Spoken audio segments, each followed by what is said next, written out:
lo dijo en la primera hora.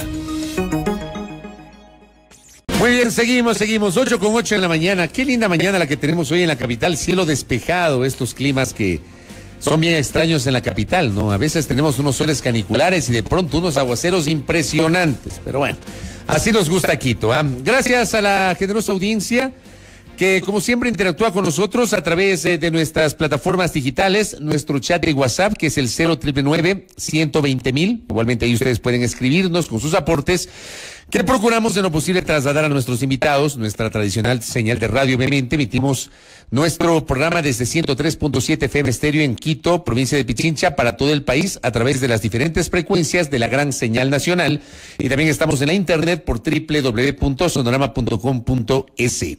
Este fin de semana ha comenzado ya el censo en línea. Digamos, el censo de población y vivienda debía desarrollarse en el 2020, pero por la pandemia fue postergado y se está desarrollando este año. Y tenemos algunas dudas y algunas inquietudes que vamos a plantear a nuestro invitado, Roberto Castillo.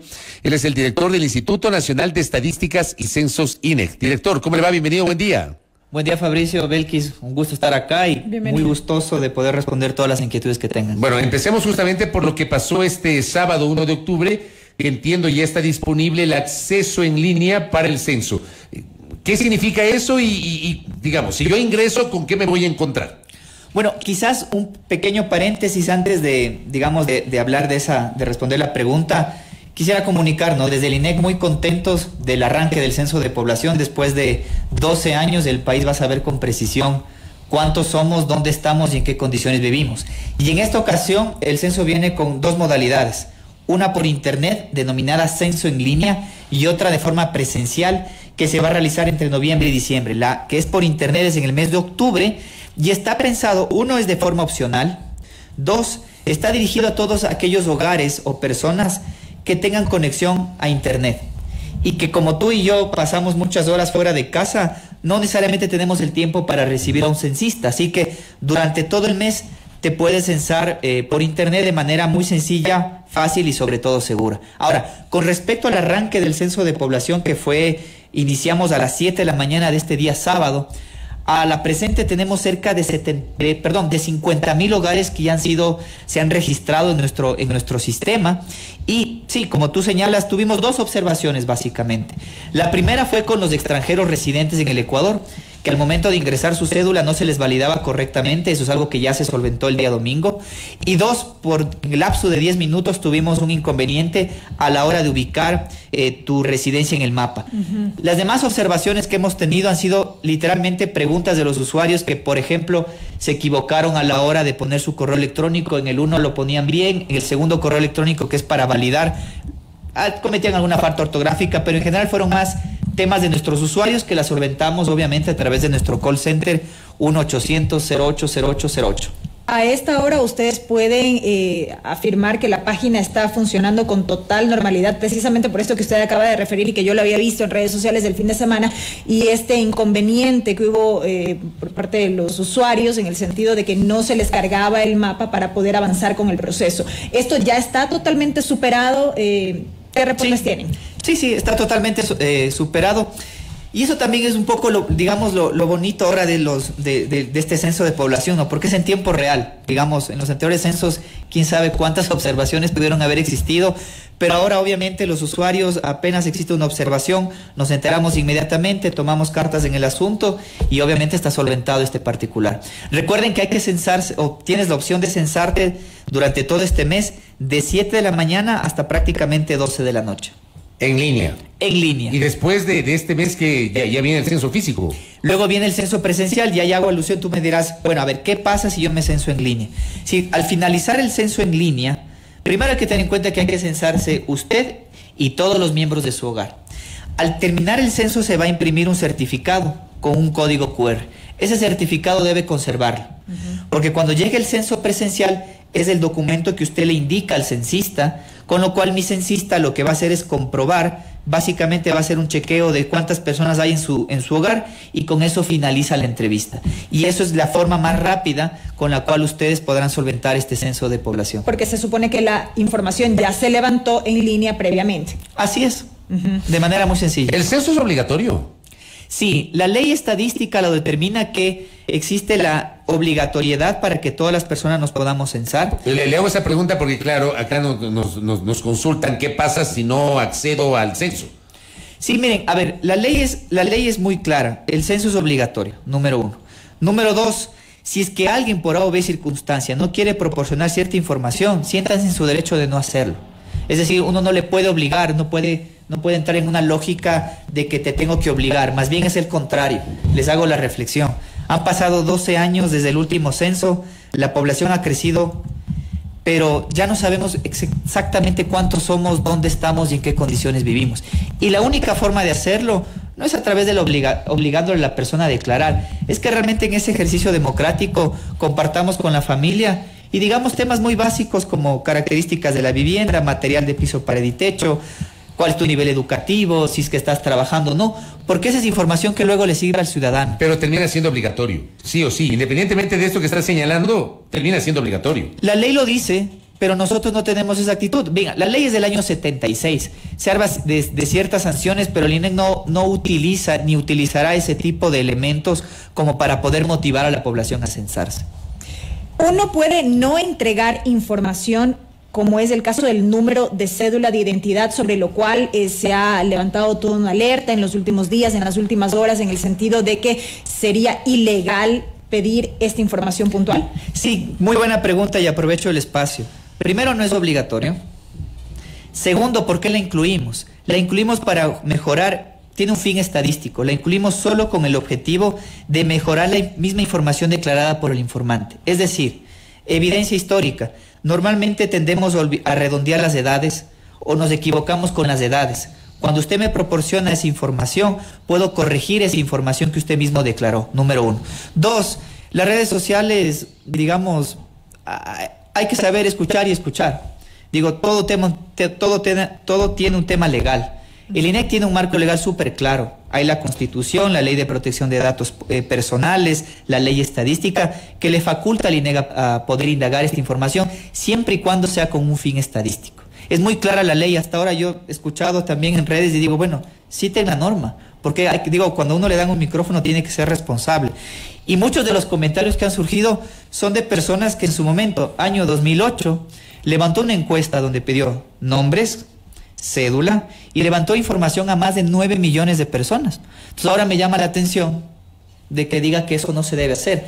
La encuesta y las operaciones estadísticas que realiza el INEC hace muchos años pregunta los nombres del informante, y esto lo venimos haciendo durante años. Yo salgo mucho a territorio, no tenemos ningún inconveniente, ¿me explico? Y además de eso, aquí hago una siguiente reflexión, Fabricio. Tenemos la facultad de solicitar, pero más importante aún es cuál es el fin que se le da a esa información. Solamente estos días con el equipo estábamos revisando los pedidos de información que nos han hecho durante los últimos 2 años más de 50 instituciones. Defensoría del Pueblo, Superintendencia de Poder de Control de Mercado, donde nos han solicitado información personal de la información que levanta el INEC. Y en todos los casos la respuesta ha sido que no lo podemos dar, porque la información que levanta el INEC solamente se puede utilizar con fines de estadística. Quiero tener claridad, sobre todo para conocimiento y entendimiento de nuestro público, y justamente me plantean acá un interrogante, gracias a Damián de la Torre, mi colega periodista y amigo, conectado con nosotros como siempre en este espacio. A ver, el censo es obligatorio porque lo dice la ley, pero ustedes no están aplicando el principio de obligatoriedad. El tema de la cédula, si yo ingreso en línea, ¿puedo no colocar mi número de cédula? ¿Puedo hacerlo o obligatoriamente debo colocar mi número de cédula? Hago la precisión. En el caso del censo en línea, dado que no queremos que cualquier persona use información de forma, digamos, equivocada, para poderse dar de alta en el sistema, sí necesitas ingresar tu número de cédula. Eso sí es obligatorio. Para poderse censar en línea, sí. ¿Y sabes por qué? Porque yo podría usar tu número de cédula. Si yo googleo Fabricio Vela y puedo indagar tu número de cédula y puedo crear un registro tuyo. Por eso es que hacemos validación, es decir, cruzamos información con registro civil, te solicitamos tu correo electrónico, te llega a tu correo electrónico la clave y eres solamente tú la persona que puede darse de alta en el sistema. Una vez que estés dentro del sistema del censo en línea, digamos, por fines de seguridad, obviamente se solicita la cédula de ciudadanía. Si no lo quieres hacer, digamos, Porque yo sobre todo a la ciudadanía no generarle ese miedo, ¿no? Ese miedo de que van a utilizar la información de manera equivocada. En el 2010, Fabricio, el censo de población, y les voy a compartir, el censo de población captó el nombre de las personas. Está en la boleta censal. ¿Pasó algo? Pero no nos obligaban a entregar el número de cédula en 2010. Pero el número de cédula y los nombres es información de carácter personal y que solamente fue utilizada con fines estadísticos. Porque una de las cosas que, por ejemplo, genera mucha, no sé si resquemores por parte de los ciudadanos y ciudadanas, por ejemplo, acá nos escriben y dicen, pregunta seria, ¿cómo garantizarán el buen uso de la información y que no termine en manos de bancos, de tarjetas, de seguros, de las telefónicas? Creo que no sé si a ti te pasa, Belkis. Todos los días llaman de la otra operadora, no sé cómo tienen mi número, para ofrecerme que me cambie de operadora celular. O sea, ¿cómo garantizamos que esa información se resguarde y eventualmente no corre el riesgo de que sea robada? No sé, tantas cosas que uno puede pensar tomando en cuenta las pruebas y experiencias que se ha vivido. A la ciudadanía me dirijo. El INEC tiene un marco legal súper claro. ¿Cómo resguardar? Primero tengo un mandato que solamente puedo usar con fines estadísticos. ¿Qué quiere decir? Que la información que recolecto la proceso y la difundo de manera agregada, número 1. Número 2, existe una ley de protección de datos personales, existe una ley estadística, existe normativa interna del INEC, donde tenemos procedimientos y normas ISO, con lo cual nosotros salvaguardamos la integridad de esa información. ¿Qué pasaría si a futuro, potencialmente, algún mal funcionario cometiera o vendiera, digamos, potencialmente esta información? Existe una ley súper clara. Me explico, no porque, no, o sea, si pensamos de que va a ser mal utilizada, pero si hay una ley súper clara, hay normativa y además de eso se puede sancionar, obviamente el INEC tiene que trabajar bajo esos parámetros. Y insisto una vez más, olvidémonos un momento del censo de población. El INEC todos los días levanta información. Ustedes vean en la página web. Yo me dirijo a la academia también. Muchos colegas también me han escrito, ¿no? Me dicen, oye, ¿qué pasa con esto? Le digo, ¿recuerdas cuando tú pides más y más información? La cédula de ciudadanía luego nos va a poder permitir como oficina de estadística interoperar con otras fuentes de información para no tener que gastar tu tiempo y recursos públicos de información que ya existe, pero hay que saber administrar bien. Y esa es la gran diferencia. Tengo otra inquietud por acá y que tiene que ver con este proceso de postulación para la contratación de personal para el censo. ¿Cómo avanza justamente este proceso en razón de que nos llegan alertas por parte de los internautas en el sentido de que no han llegado los correos para los postulantes en varias provincias? ¿Qué pasó con el concurso de personal de campo que no llega el correo? ¿Qué está pasando? Bueno, primero, el INEC colocó una plataforma para que todas las personas puedan postular. Tuvimos una cantidad enorme de personas que postularon en el sistema. ¿De cuánto hablamos, por ejemplo? Estamos hablando de más de 200,000 personas para cerca de 18,000 vacantes. ¿Ya? Número 1. Número 2, uno de los requisitos o de las características que se solicitó es que apliques en el mismo territorio donde se va a hacer el censo. Es decir, si eres de Chone, tenías que haber aplicado para trabajar en Chone. Puede ser que en Chone, hipotéticamente, tenga 5 vacantes y tenga más de 50 personas que sacaron 20 en la prueba. Así que los criterios de selección se han vuelto un poco más complejos. Pero también puede ser que en un territorio, no voy a, digamos, Pimampiro, tenga 5 vacantes y solo tengo 10 postulantes y los 10 postulantes sacaron entre 12 y 14 sobre 20. También son, digamos, personas que pueden calificar. Entonces, en un primer momento, todas las personas que tenían más de 14 puntos podían pasar a la siguiente etapa. Pero hemos visto que hay territorios que por el analfabetismo digital, por las brechas educativas históricas que tiene este país, digamos, han sacado menos calificación. Así que por eso es que todavía no se va evacuando poco a poco, digamos, las sedes operativas donde vamos a hacer la selección. Así que una persona si sacó 14 en un territorio donde hay pocos, puede ser seleccionado. Y puede haber una persona que sacó 20, pero si hay más de 100 personas que también obtuvieron esa calificación, estamos haciendo un criterio adicional de selección. Y aquí hago una precisión que lo hemos conversado con los pueblos indígenas, afros y montubios. El INEC que hace trabajo en territorio, estamos claros que esa plataforma, en algunos territorios donde no hay conexión a internet, si es que hay internet, es de baja calidad, vamos a hacer una selección presencial, es decir, vamos a convocar a personas desde el territorio para que puedan acceder y no tengamos estas brechas que justamente, como sabemos que hay diferencias en niveles educativos, lo que queremos es que todas las personas puedan trabajar. Y lo último, perdón, si es que hay alguna persona, y esto nos ha sucedido, que quieren hacer mal uso de la información, que quieran usar el uso del INEC, que ha habido personas que les han cobrado supuestamente para garantizarles, nosotros ya hemos colocado las denuncias y háganos saber, porque obviamente tenemos que precautelar de que no abusen de las necesidades de las personas que quieren trabajar en el próximo censo de población. ¿Cuánto tiempo más tomará este procesamiento de la información? Y adicionalmente, ¿se va a notificar a quienes resulten seleccionados, así como también a quienes no resulten dentro de este proceso? ¿Se notificará a todos con la respuesta? ¿Cómo actúan? Al final del proceso estamos contemplando alrededor de unos 15 días más, en los cuales vamos a solventar todos estos particulares, pero hay algunos casos de algunas personas que los vamos a dejar en lista de espera. ¿Qué quiero decir?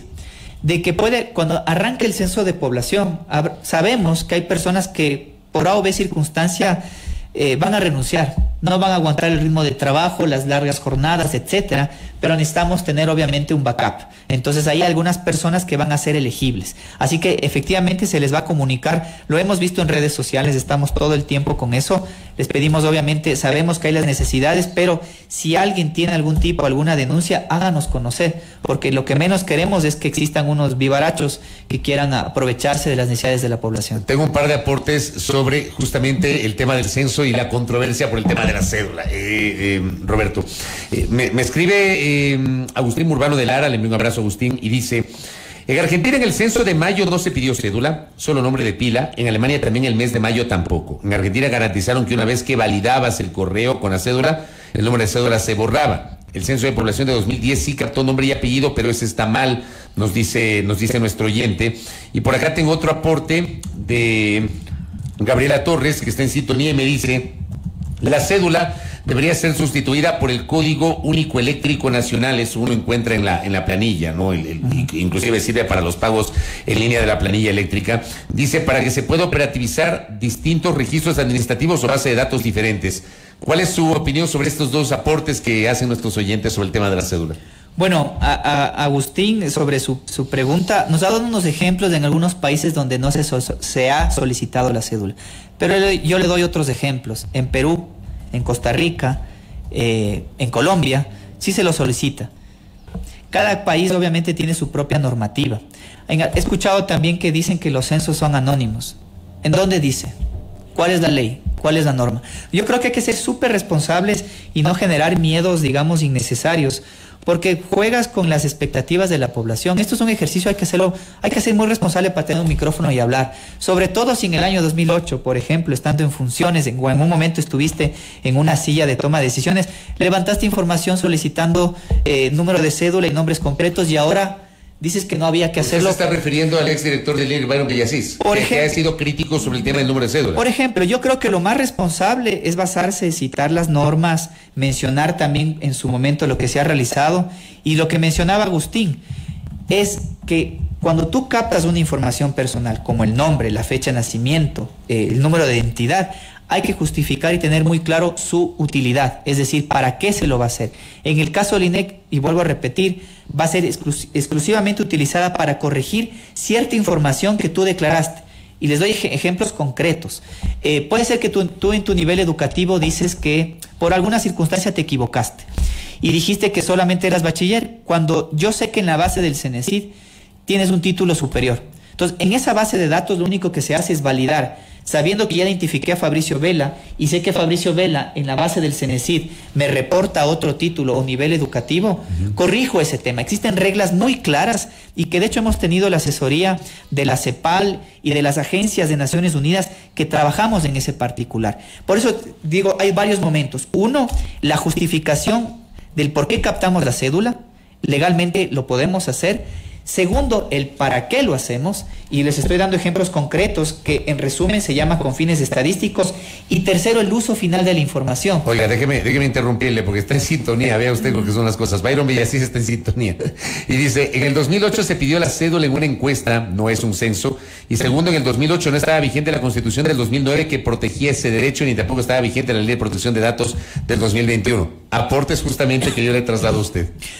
De igual manera, independientemente que sea un censo o que sea una encuesta, el principio de la motivación es exactamente la misma, salvaguardar la privacidad de la información.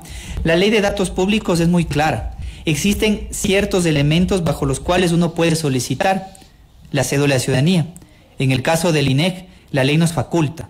Así que, de hecho, a partir del año 2008, o también en el año 2010, que también en la boleta censal se captaron los nombres, evidentemente existe un marco que no existía antes y que ahora es mucho más preciso. Dicho de una manera distinta, hoy existe una mejor normativa para garantizar la seguridad de la información. Ahora, hay que estar muy claros. ¿Qué pasa después? Ya el INEC tiene norma interna donde obviamente tiene que garantizar los protocolos y el buen uso de las data. Y eso es algo que lo venimos trabajando durante algunos años y es básicamente el norte que deben seguir las oficinas de estadística. Brevemente, ¿con qué nos encontramos en este nuevo censo poblacional y además de toda la discusión de la cédula de identidad que lo hace diferente de procesos anteriores? Miren, todos los censos de población van haciendo innovaciones y es importante pensar en la institucionalidad, ir fortaleciendo las instituciones. En los censos 2001, por ejemplo, fue por vez inédita que en el Ecuador preguntamos sobre la autoidentificación étnica, Fabricio. Imagínense en los años 90 algún vocero diciendo no digas cuál es tu etnia porque el INEC va a utilizar esa información y te van a discriminar. ¿Pasó algo? No. Fue una información que para alguna generación hablar sobre los temas étnicos era un tema muy personal. Y decían, no le digas al INEC cuál es tu etnia, porque ¿para qué vas a decir eso? El 2001 ya pasamos esa página. Ahora en el 2022 vamos a hacer nuevas innovaciones. Y esto es parte de algunos procesos. Uno va a ser el primer censo a comunidades para pueblos indígenas, afros y montubios. Es un tema que de hecho lo venimos trabajando con los propios colectivos. Número 2, es el primer censo que se va a hacer con muchos temas de tecnología. Hay una gran diferencia y esto es fruto básicamente de tener a disposición las nuevas tecnologías de la información. Fíjense en los anteriores censos de población. Parabas el país un día, venían estudiantes de los últimos años de bachillerato y hacían el censo en papel. Yo hice el censo en el 2001. Estaba en 5º curso. La verdad, por mejores esfuerzos que habrá hecho el instituto en aquel año, yo no estudié. Yo creo que hice en el 92, creo que fue en el 91. Quizás en el 90, pero... En el 90, pero yo era estudiante de colegio. Tal vez no tenías mucha experticia, Fabricio, ¿cierto? Y no había internet, pues, en ese tiempo. Y no había internet. Ni celulares, ni nada de eso. Y si te equivocaste en la boleta era un poco complejo, estabas nervioso y tenías un día y hacías por allí 10 encuestas. Ahora seleccionas, capacitas personal que durante 6 semanas tienen una curva de aprendizaje muy buena. Y además de eso, perdón, Fabricio, lo captas en tablet. Y reduces fuertemente, digamos, el error humano. Eso es una ventaja, por ejemplo. El tema, por ejemplo, de la orientación sexual. Y aquí hubo una crítica de Fundación Equidad que planteaba que en el censo, ¿por qué se pregunta sobre orientación sexual e identidad de género? ¿Ustedes mantienen esa pregunta? Miren, este tema, veamos otra vez en perspectiva. Años 90, no se preguntaba etnia, había críticas, listo. Hay que hacerlo porque había que visibilizar esa población. El INEC tiene este mismo mandato ahora en el 2022. Hemos trabajado con los colectivos de población LGBTQ+, justamente para visibilizar esa realidad. Y ha habido un acuerdo. Firmamos con más de 22 organizaciones y colectivos de la población LGBTQ+, un plan de trabajo. Uno es apoyar al censo de población. Sabemos que muchas personas pueden sentirse incómodas, pueden desconocer el cómo responder, y estas 2 preguntas en el censo de población son totalmente opcionales. Si usted se siente incómodo, no responda. Pero el hecho de que en este minuto estemos hablando de la importancia de visibilizar esa realidad es un hito. Ojalá que en los próximos 10 años ya no estemos debatiendo sobre ese particular y la población LGBTQ+, en ejercicio de sus derechos, sepa con mejor precisión realmente cuántos son. El próximo año, perdón, Fabricio, anuncio también, de la información del censo de población podemos diseñar próximamente una nueva encuesta de condiciones de vida para la población LGBTQ+. Pero entonces la población LGBTI puede negarse a responder esa pregunta. Algunos colectivos, por ejemplo, si no lo consideran pertinente, no lo pueden hacer. Pero tenemos, no pasa nada si se niegan a no responder esa pregunta. Son opcionales, pero más bien le doy la vuelta. Hay 23 que sí lo queremos hacer, que digamos han trabajado con el INEC durante más de 1 año y medio y hay ese compromiso. Sabiendo que si bien las preguntas no son exhaustivas y demás, lo que buscamos es colocar justamente sobre la mesa la importancia de visibilizar a ese grupo vulnerable que ha sido altamente discriminado. Acá me pregunta Santiago Carrera, hay una muy buena interacción de nuestra audiencia, este tema es de mucho interés y genera dudas. ¿Cuándo van a estar los datos preliminares del censo? Pregunta, ¿y cuándo los datos oficiales, tomando en cuenta que los gobiernos locales, los GAT, en el 2023, deben actualizar toda la planificación y esos datos son fundamentales? Además que tenemos las elecciones a la vuelta de la esquina también, ¿no? Así es, dentro de nuestra planificación está contemplado que los primeros resultados estarán a finales de mayo del 2023. A partir de esa fecha, y en un calendario que oportunamente lo mencionaremos, iremos liberando la información hasta que tengamos ya los resultados definitivos. Y aquí hago una reflexión más, Fabricio. El censo de población es una información que no solamente le va a servir al gobierno seccional, sino también a los gobiernos al gobierno nacional, al sector privado, a la sociedad civil y a cualquier ciudadano. No es una información, va a ser una información pública, obviamente con todos los resguardos de la ley, donde nosotros presentemos agregados, y nos va a permitir combatir grandes inequidades, Fabricio. El tema de la desnutrición crónica infantil. Hoy sabemos, por estadísticas del INEC, que cerca de 320,000 niños y niñas nacen cada año en el Ecuador, pero solo 290,000 se registran oportunamente en el registro civil. Existe, de acuerdo a nuestras estimaciones, cerca de 30,000 niños que no tienen cédula de identidad. Así que también hay un derecho a la identidad.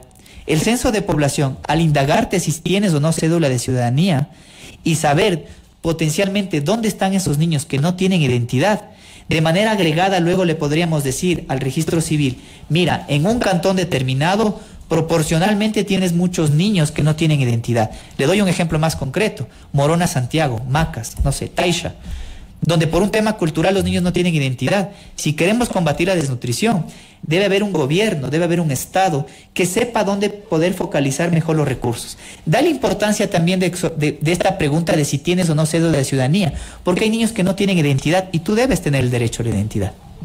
Ya, un par de cosas finales en honor al tiempo. Efraín Soria está en sintonía, él es de Fundación Equidad, y pregunta, ¿por qué no se presenta el informe del piloto que se hizo? ¿Cuáles fueron los resultados? E insisten que preguntar cosas íntimas es violatorio. Orientación sexual e identidad de género es algo íntimo. La comparación de etnia y orientación sexual no es lógica, dice nuestro oyente. Bueno, nuestro usuario, número uno, el tema del piloto que hicimos. Obviamente el INEC, para llegar a esta instancia, hace pruebas piloto. Esas pruebas piloto lo hemos presentado al Consejo Estadístico, que es el ente máximo de rectoría en el Sistema Estadístico Nacional, número uno. Y a nuestro oyente quisiera hacer una precisión. En la ley de protección de datos personales se define como un dato sensible los temas étnicos, los temas de orientación sexual e identidad de género. Y esa información, de acuerdo al marco legal del Ecuador, sí es una información que el INEC puede solicitar.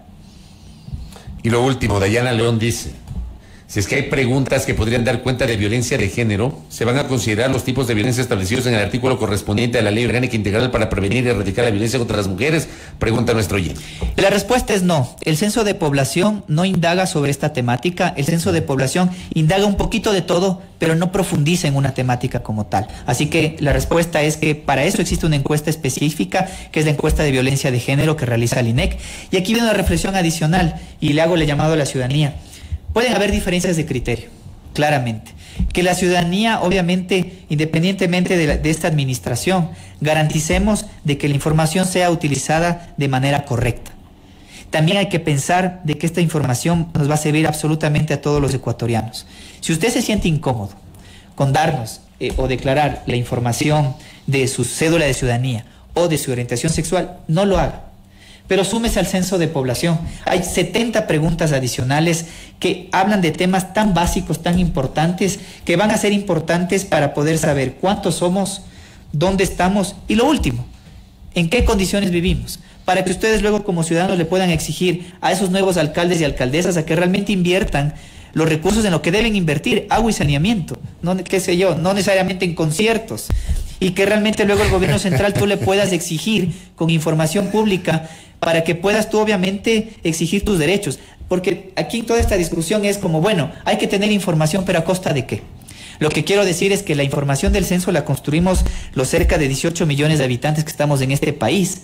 Así que el llamado a la ciudadanía es para eso, para censarse. Infórmense en los canales oficiales, y si tienen dudas, Fabricio, con todo gusto el INEG está en su obligación de poder solventarlas. Correcto. Con esto sí cierro.